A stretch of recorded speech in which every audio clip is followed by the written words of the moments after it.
అన్నమయ్య క్రీస్తుశకం 1408 మే 9న వైశాఖ శుద్ధ పౌర్ణమిన కడప జిల్లాలోని తాళ్లపాక గ్రామంలో జన్మించారు.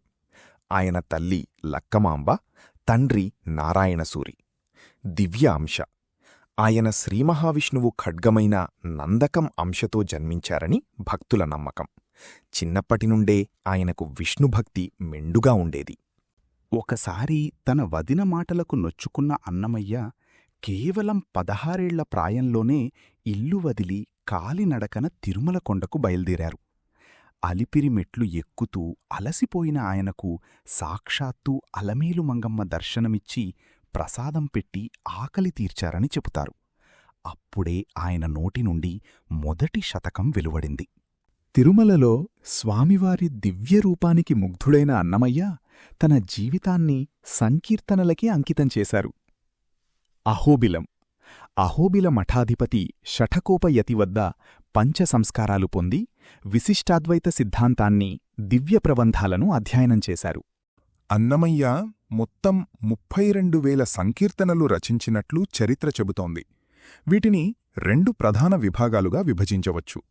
శృంగార సంకీర్తనలు స్వామివారు మరియు అమ్మవార్ల మధ్య ఉన్న మధుర భక్తిని వివరిస్తాయి. అధ్యాత్మ సంకీర్తనలు నీతి, ధర్మం మరియు వైరాగ్యాన్ని ప్రబోధిస్తాయి.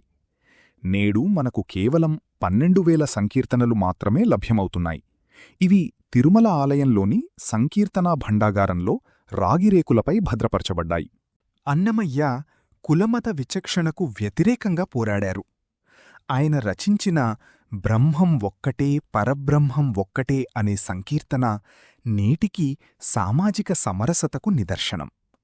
చండాలుడైనా బ్రాహ్మణుడైనా భగవంతుని ముందు అందరూ సమానమే అని చాటిచెప్పారు.